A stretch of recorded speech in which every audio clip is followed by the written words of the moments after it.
السلام علیکم ورحمۃ اللہ وبرکاتہ۔ الحمد للہ رب العالمین والصلاة والسلام علی رسول الکریم اما بعد۔ وعن محمد بن عمر بن الحسن بن علی قال سألنا جابر بن عبد الله عن صلاة النبي صلی اللہ علیہ وسلم فقال كان يصلي الظهر بالحاجرة والعصر والشمس حية والمغرب إذا وجبت والعشاء إذا كثر الناس عجل وإذا قلوا أخر والصبح بغلس متفق علیہ۔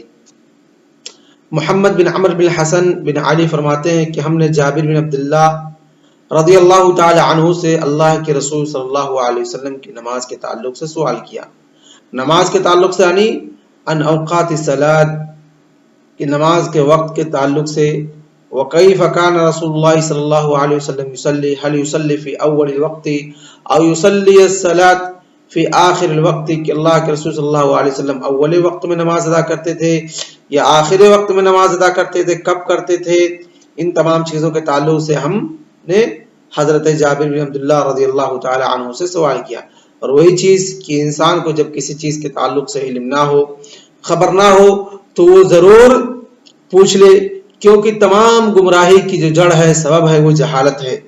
اگر آپ جہالت میں کوئی کام کرنا شروع کر دیں گے تو یہ نہیں کہ آپ سیدھے راستے پہ جائیں گے، بلکہ 95% چانس ہوتا ہے کہ آپ گمراہ اور غلط طریقے پہ اور غلط راستے کو آپ نے اختیار کیا ہوا ہے۔ اسی لیے اللہ رب العالمین نے کہا، لوگو فاسألوا اہل الذکر ان کنتم لا تعلمون، کہ لوگوں اگر تمہارے پاس علم نہیں ہے تو ان لوگوں سے جو صاحب علم ہے، جو علم رکھتے ہیں، ان سے ان تمام چیزوں کے تعلق سے پوچھ لیا کرو، سوال کر لیا کرو، تاکہ تم گمراہ نہ ہو، صراط مستقیم پر گامزن رہو۔ تو وہیں پر اللہ رب کے رسول صلی اللہ علیہ وسلم کے ساتھیوں سے کس طریقے سے لوگ یعنی کوئی چیز اگر ان کے پاس علم نہیں ہے تو پوچھ لیا کرتے تھے، تاکہ وہ صراط مستقیم پر قائم و دائم رہیں۔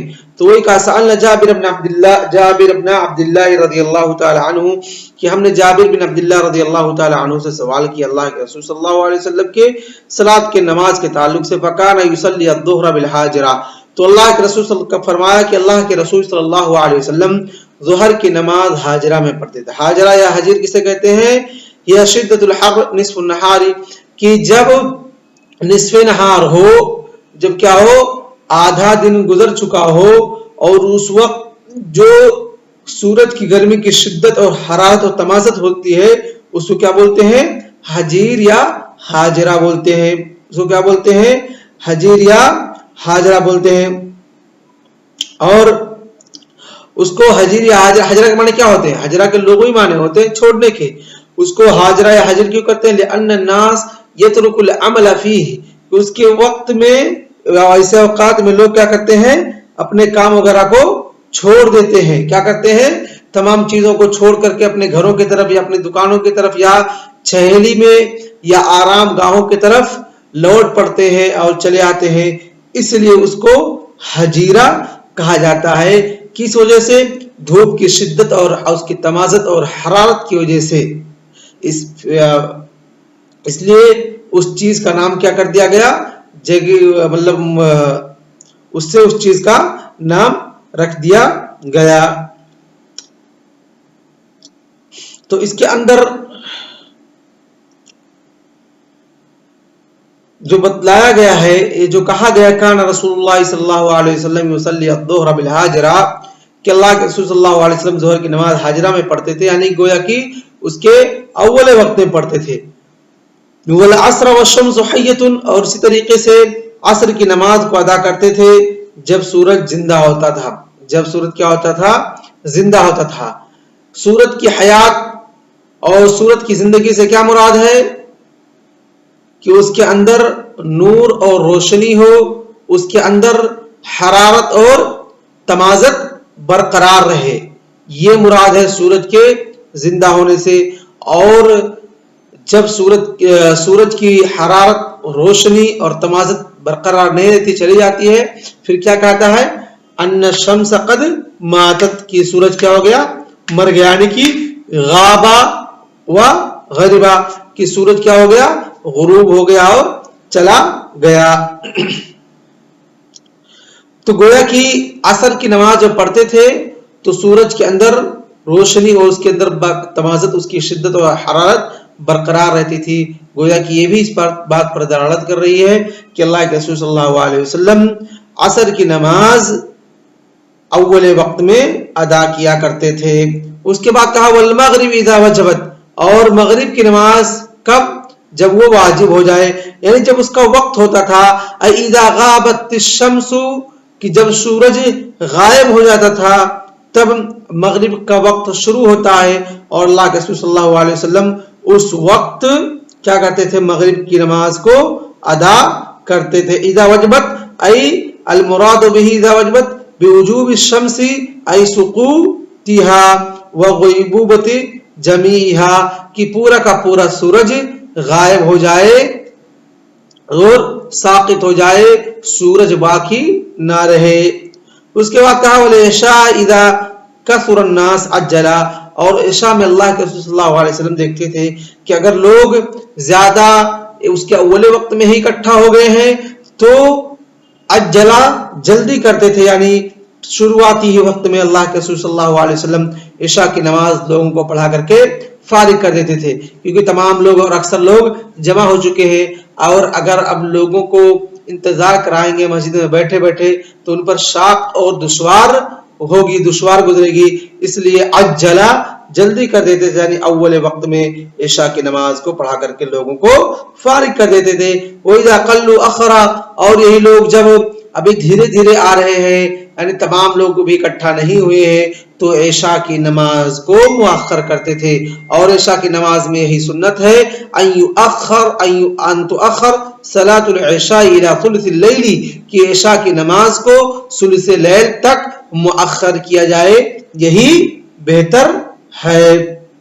تو اللہ کے رسول صلی اللہ علیہ وسلم لوگوں کے اجتماع اور غیر اجتماع کا خیال رکھتے ہوئے کہ اگر اکثر لوگ اکٹھا ہو گئے ہیں تو جلدی کرتے تھے، عشاء کی نماز کو اول وقت میں ادا کرتے تھے اور لوگوں کو پڑھا دیتے تھے، اور دیکھتے تھے کہ لوگ ابھی اکٹھا نہیں ہوئے آ رہے ہیں تو اس کے آخری وقت میں، جو کہ بہتر اور مستحب وقت ہے، عشاء کے آخری وقت میں عشاء کو پڑھاتے تھے۔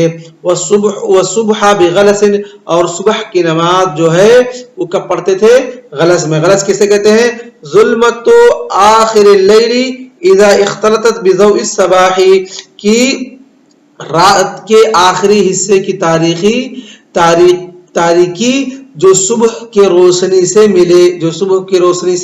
ملے، ایسی تاریکی، یعنی اس وقت بھی تاریکی ہوتی ہے، ایسی تاریکی جس میں انسان اپنے بغل میں کھڑے ہوئے شخص، اپنے سامنے کھڑے ہوئے شخص کا چہرہ نہ پہچان سکے اور اس کو پہچان نہ پائے، اس وقت اللہ کے رسول صلی اللہ علیہ وسلم فجر کی نماز کو پڑھانا شروع کرتے تھے۔ تو گویا کہ یہ حدیث مکمل طور پر اس بات پر دلالت کرتی ہے کہ نماز کو اس کے اول وقت میں ادا کیا جائے، لیکن دو نمازیں ایسی ہیں، اور اس میں سے ظہر کی نماز کا مسئلہ اور عشاء کی نماز کا مسئلہ ہے۔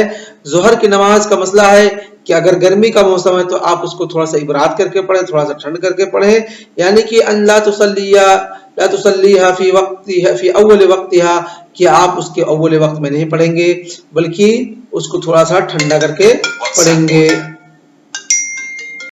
لیکن اگر یہی ٹھنڈی کا موسم ہے تو آپ اس کو کیا کریں گے؟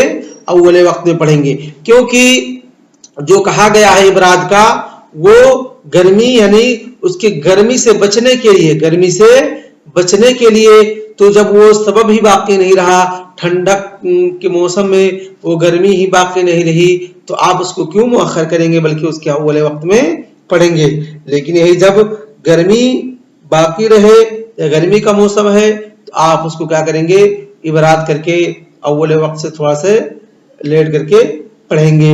اور عشاء کا تو معاملہ واضح ہی ہے کہ بہتر اور مستحب یہی ہے ان تصلی صلاۃ العشاء فی آخر وقتها او ان تؤخرها الى ثلث اللیل، کہ آپ اس کو ثلث لیل تک مؤخر کریں گے۔ اس کے بعد وعن انس رضی اللہ تعالی عنہ قال كنا اذا صلينا خلف النبي صلی اللہ علیہ وسلم بالظهائر سجدنا على ثيابنا اتقاء الحر متفق علیہ واللفظ للبخاری. حضرت انس بن مالک رضی اللہ تعالی عنہ فرماتے ہیں کہ جب ہم اللہ کے رسول صلی اللہ علیہ وسلم کے پیچھے ظہائر کسے کہتے ہیں؟ جمع ظہیرہ. ظہائر جمع ظہیرہ وہی الحاجرہ ای شدت الحر من نصف النہار عقب الزوال، کہ زوال کے بعد نصف نہار کی جو شدت، سورج کی جو تمازت اور گرمی ہوتی ہے اس کو ظہائر یا ظہیرہ بولتے ہیں. تو کننا اذا صلینا خلف النبی صلی اللہ علیہ وسلم بالظہائر، یعنی دوپہر کے وقت شدت کے اندر گرمی میں جب ہم پڑھتے تھے سجدنا علی ثیابنا، تو ہم کیا کرتے تھے؟ اپنے کپڑوں کے اوپر سجدہ کرتے تھے. کہاں کپڑا کرتے، کس پر سجدہ کرتے تھے؟ علی ثیابنا، یعنی الثوب الذی ہم لابسہ، وہ کپڑا جس کو وہ پہنے ہوئے ہوتے تھے اسی کو آگے کر کے اسی پر سجدہ کیا کرتے تھے.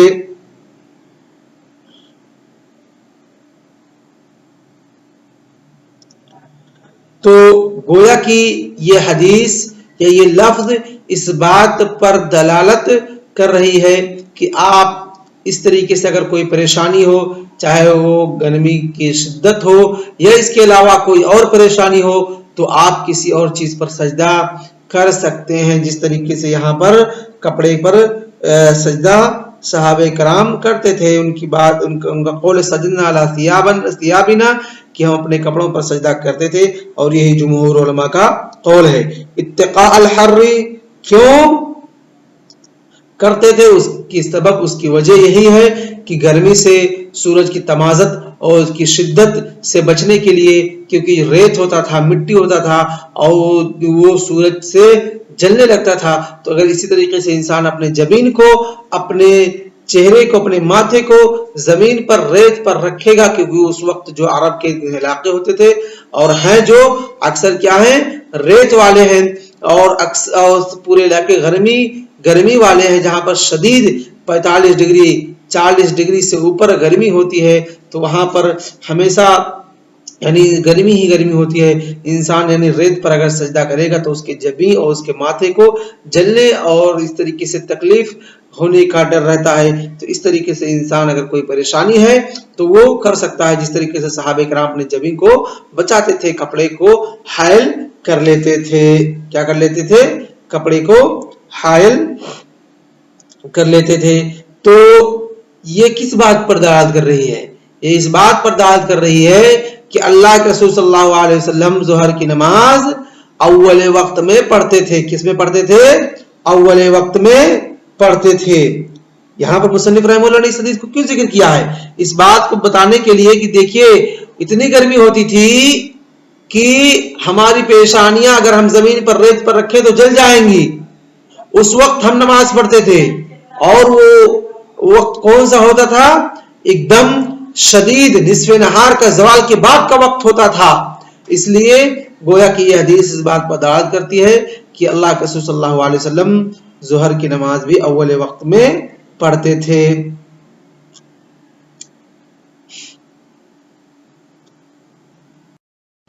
تو گویا کہ ایک حدیث کے اندر کہا گیا عبادت کر کے پڑھیے، اور ایک حدیث کے اندر کہا گیا ہے کہ اول وقت میں پڑھتے تھے.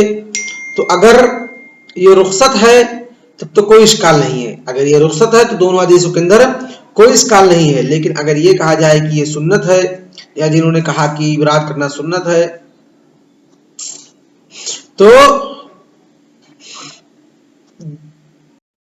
تو یہ کہنا پڑے گا، جنہوں نے کہا عبادت سنت ہے، رخصہ ہے، تب تو کوئی اشکال نہیں ہے.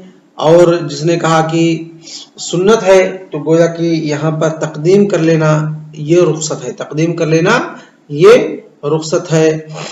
اور اگر یہ نہیں مانتے تو یہ کہنا پڑے گا کہ